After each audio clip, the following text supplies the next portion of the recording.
ഇവിടുത്തെ MLA എവിടെ? ഇവിടുത്തെ MLA എവിടെ പോയിരിക്കുന്നു? MLA കാണാനില്ല. MLA വന്നിരിക്കണം, ഇവിടെ അധ്യക്ഷരായിരിക്കണം. എന്തിനാ? ഞങ്ങളുടെ MP അവമാനിച്ച പോലെ എന്നെ അവമാനിക്കാനാണോ നിങ്ങൾ വിളിച്ചു വരുത്താൻ ശ്രമിക്കുന്നത്? പാവപ്പെട്ട ഞങ്ങളുടെ MP, നിങ്ങളെല്ലാ വോട്ടുകൾ നേടി ജയിച്ച MP, ആ MPയെ അപമാനിച്ച പോലെ എന്നെ അവമാനിക്കാനാണോ? ഒരു കാര്യം ഞാൻ പറഞ്ഞേക്കാം, അങ്ങനെ അവമാനിച്ചാൽ ഞാൻ മിണ്ടാതെ കേൾക്കാൻ ശ്രീ തോമസ് ചാഴിക്കാടല്ല, ഞാൻ മറുപടി പറഞ്ഞിരിക്കും. ഒരു കാര്യം മാർക്സിസ്റ്റ് പാർട്ടിയും അതുപോലെ തന്നെ പോലീസ് ഉദ്യോഗസ്ഥർ ഓർത്താൽ മതി, എന്നും പിണറായി വിജയൻ ഇവിടെ മുഖ്യമന്ത്രിയുടെ കസേരയിൽ ഇരിക്കത്തില്ല എന്നുള്ള കാര്യം നിങ്ങൾ മറക്കരുത്. നമസ്കാരം. കോട്ടയത്ത് നിന്ന് ഒരു സൂര്യൻ ഉദിച്ചു വന്നിട്ടുണ്ട്. പിണറായിക്കെതിരെ, അഴിമതിക്കെതിരെ പൊരുതാൻ ജനകീയ നേതാവ് ഉമ്മൻചാണ്ടി നാടിന് തന്നിട്ട് പോയ നല്ല നട്ടെല്ലുള്ള നേതാവ് ചാണ്ടി ഉമ്മൻ.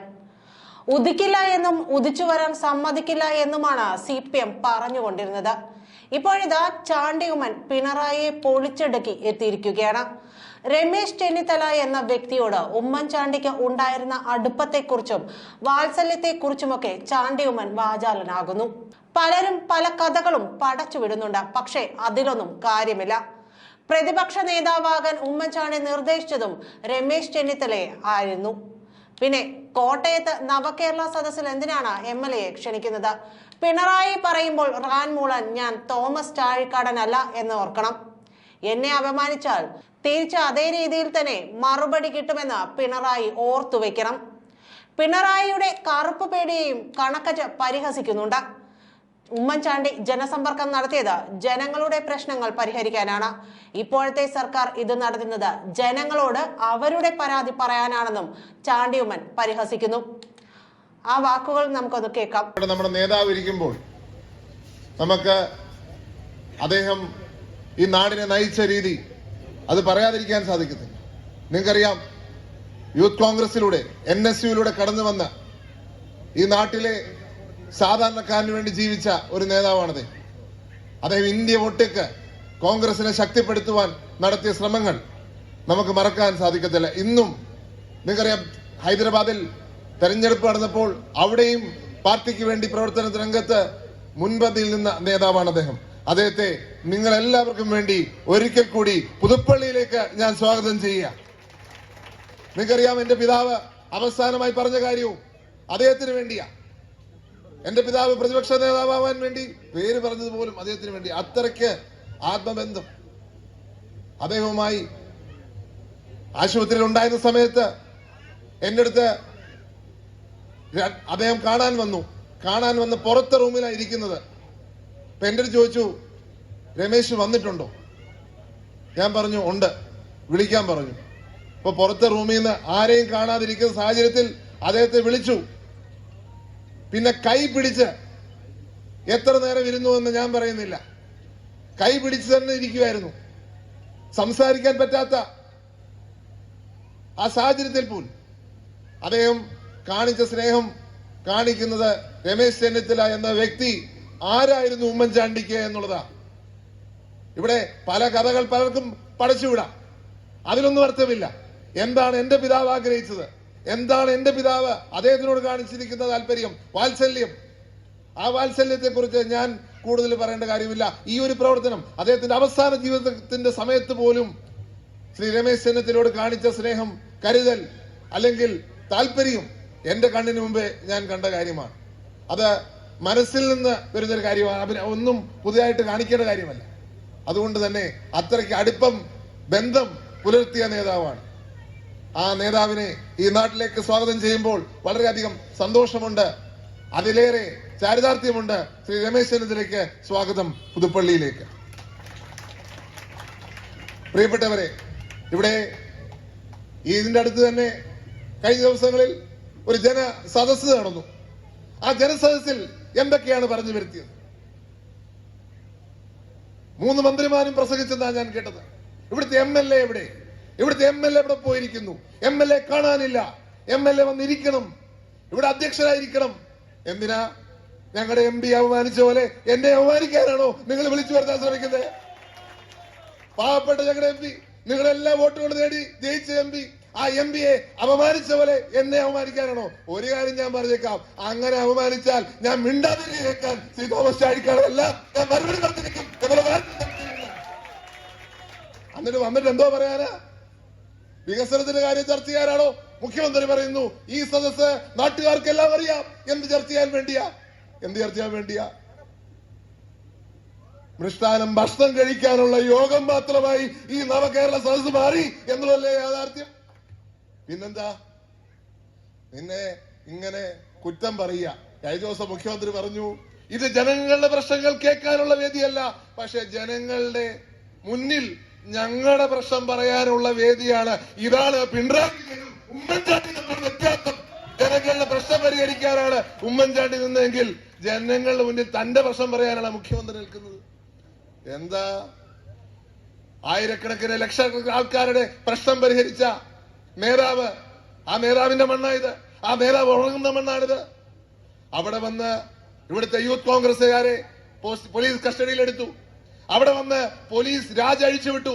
നിങ്ങളുടെ മുഖ്യമന്ത്രിയായിരുന്ന ഉമ്മൻചാണ്ടി ഇവിടെ മുഖ്യമന്ത്രിയായിരിക്കുന്ന സാഹചര്യത്തിൽ ഒരു പോലീസുകാരൻ മാത്രമായിരുന്നു കൂടത്തിലുണ്ടെന്ന് നിങ്ങൾ മറന്നിട്ടില്ലല്ലോ. ഒരു പോലീസുകാരൻ മാത്രം. പലപ്പോഴും ഓട്ടോയിലും സ്കൂട്ടറിലും കാറിലും ഒക്കെ പോയിട്ടുള്ള വ്യക്തിയല്ലേ. ഇവിടെ വന്നപ്പം അകമ്പടി വാഹനങ്ങളുടെ നീണ്ട നിര. പാവം ഞങ്ങളുടെ ഒരു വാകത്താനത്തെ ഒരു മെമ്പർ, പ്രിയപ്പെട്ട എജിച്ചായൻ, പ്രിയപ്പെട്ട പ്രസിഡന്റ്, ഞങ്ങളുടെ ഒരു മെമ്പർ ഒന്ന് വഴിയിലോട്ടൊന്ന് ഇറങ്ങി, കറുത്ത ഷർട്ട് ഇട്ടിരുന്നു, പിടിച്ചകത്തിട്ടു.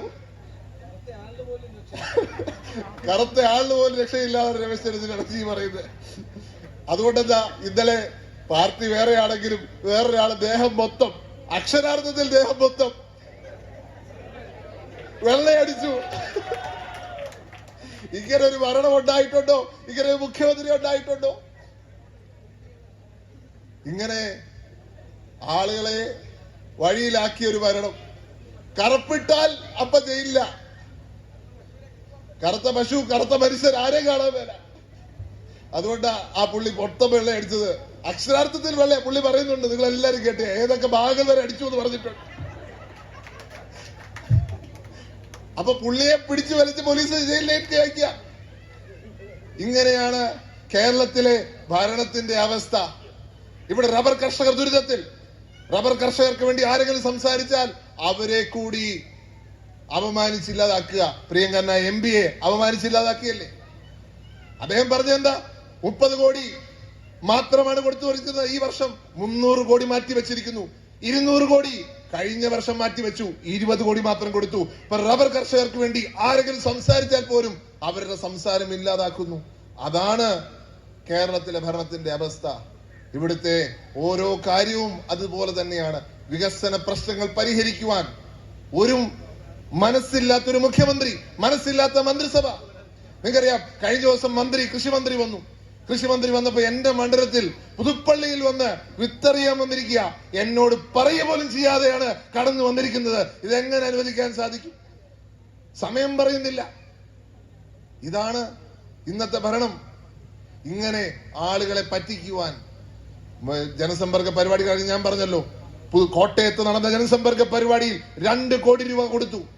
54,000-ൽ പരം പരാതികൾ പരിഹരിച്ചു.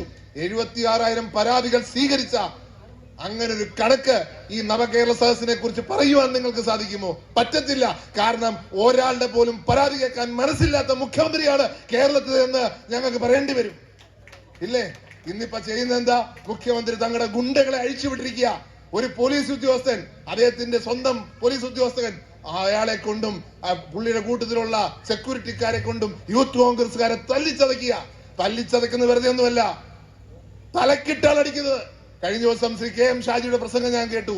ഇവിടുത്തെ അതിനകത്ത് കൃത്യമായി പറയുന്നുണ്ട് എങ്ങനെയാണ് പോലീസുകാരെ ആക്രമിക്കുന്നത് അല്ലെങ്കിൽ അടിക്കുന്നത്. മാക്സിമം ഇങ്ങനെയാണ് പരിശീലിപ്പിക്കുന്നത്, ഇങ്ങനെ അടിക്കാൻ. പക്ഷേ പിണറായി വിജയന്റെ ഗുണ്ടകളായ കമ്മ്യൂണിസ്റ്റ് പോലീസുകാരടിക്കുന്നത് തലതോക്കിയാണ് അടിക്കുന്നത്. അപ്പോൾ ഉദ്ദേശം എന്താണെന്ന് മനസ്സിലായി. നമ്മുടെ ചെറുപ്പക്കാരുടെ ഭാവി ഇല്ലാതാക്കാൻ വേണ്ടി നടത്തുന്ന ശ്രമങ്ങളാ. ഇതൊന്നും അംഗീകരിക്കാൻ സാധിക്കത്തില്ല. ഒരു കാര്യം മാർക്സിസ്റ്റ് പാർട്ടിയും അതുപോലെ തന്നെ പോലീസ് ഉദ്യോഗസ്ഥർ ഓർത്താൽ മതി, എന്നും പിണറായി വിജയൻ ഇവിടെ മുഖ്യമന്ത്രിയുടെ കസേരയിൽ ഇരിക്കത്തില്ല എന്നുള്ള കാര്യം നിങ്ങൾ മറക്കരുത്. അന്ന് നിങ്ങൾക്കറിയാം, 2026 ഇലക്ഷൻ അധികം സമയമൊന്നുമില്ല, 2 വർഷം കൂടെ ഉള്ളൂ. 10 വർഷം ഭരിച്ച ഒരു സർക്കാർ അങ്ങ് തെലങ്കാനയിൽ ഉണ്ടായിരുന്നു. ആ സർക്കാരിന്റെ പേരാണ് KCR. ആ KCRനെ ടാറ്റ ബൈ ബൈ പറഞ്ഞ് വീട്ടിലിരുത്തി കോൺഗ്രസ് സംശയമില്ല. അന്ന് നിങ്ങളെയൊക്കെ ഞങ്ങളുടെ മനസ്സിലുണ്ട്, ഞങ്ങളുടെ ചെറുപ്പക്കാരെ തല്ലിയവരൊക്കെ ഞങ്ങളുടെ മനസ്സിലുണ്ട്. അത് തന്നെയാണ് തുടരാൻ ആഗ്രഹിക്കുന്നത്. നിങ്ങൾ തുടർന്നോളൂ, അതിന്റെ വേണ്ട നടപടികൾ ഞങ്ങൾ എടുത്തോളും. കഴിഞ്ഞ ദിവസം KSUവിന്റെ പ്രവർത്തനത്തിന് പോയപ്പോൾ ഞാൻ പറഞ്ഞത് 3 മുഖ്യമന്ത്രിമാർ KSUവിൽ നിന്ന് വന്നതാ. അപ്പൊ 2 പേരെ വന്നിട്ടുള്ളൂ. അപ്പൊ ഞാൻ മനസ്സിൽ പറഞ്ഞു, 2 അല്ല, ഇനി 3ാമത്തെ ആള് വരുന്നത് എന്തായാലും KSUവിൽ നിന്ന് തന്നെയായിരിക്കും എന്നുള്ള കാര്യത്തിൽ സംശയമില്ല. 2026-ൽ KSUവിൽ നിന്ന് തന്നെയായിരിക്കും ഒരു മുഖ്യമന്ത്രി കേരളത്തിൽ ഉണ്ടാവാൻ പോകുന്നത്. അങ്ങനെ KSUവിലൂടെ, യൂത്ത് കോൺഗ്രസിലൂടെ കടന്നു വന്ന നേതാവ് കേരളം ഭരിക്കുമ്പോൾ ആ കേരളത്തിൽ ഭരിക്കുന്ന പോലീസ് മനുഷ്യരോട് എങ്ങനെ പെരുമാറണമെന്ന് ആ മുഖ്യമന്ത്രിയും ആഭ്യന്തരമന്ത്രിയും പഠിപ്പിച്ചുകൊള്ളും. അതുകൊണ്ട് ഇനിയും കുതിര കയറാനാണെങ്കിൽ അത് ഞങ്ങൾ മറക്കത്തില്ല എന്നുള്ള കാര്യം നിങ്ങൾ ഓർക്കുക. ഇവിടെ നമുക്ക് നീതിയുള്ള ഒരു സർക്കാർ വേണം, പാവപ്പെട്ടവനെ കരുതുന്ന സർക്കാർ വേണം, ഉമ്മൻചാണ്ടിയെ പോലെ സാധാരണക്കാരനെ കരുതുന്ന മുഖ്യമന്ത്രി വേണം. അങ്ങനെ ഒരു മുഖ്യമന്ത്രിക്ക് വേണ്ടി നമുക്ക് ഒറ്റക്കെട്ടായി മുന്നേറാം എന്ന് പറഞ്ഞുകൊണ്ട് പ്രിയങ്കരനായ നമ്മുടെ നേതാവ് ഈ നാടിനു വേണ്ടി ജീവിതകാലം മുഴുവൻ ചെലവഴിച്ച, ഈ നാടിനു വേണ്ടി പ്രവർത്തിച്ച, കേരളത്തിന് വേണ്ടി, ഇന്ത്യയിലെ യുവാക്കൾക്ക് വേണ്ടി, ഇന്ത്യയിലെ സ്റ്റുഡൻസിന് വേണ്ടി പ്രവർത്തിച്ച പ്രിയപ്പെട്ട ശ്രീ രമേശ് ചെന്നിത്തലയെ ഈ പരിപാടി ഉദ്ഘാടനം ചെയ്യുവാൻ, ഔദ്യോഗികമായി ഉദ്ഘാടനം ചെയ്യുവാൻ ഞാൻ ക്ഷണിച്ചുകൊണ്ട് ഞാൻ എന്റെ വാക്കുകൾ ചുരുക്കുന്നു. നന്ദി, നമസ്കാരം, ജയ് ഹിന്ദ്, ജയ് ഭാരത്.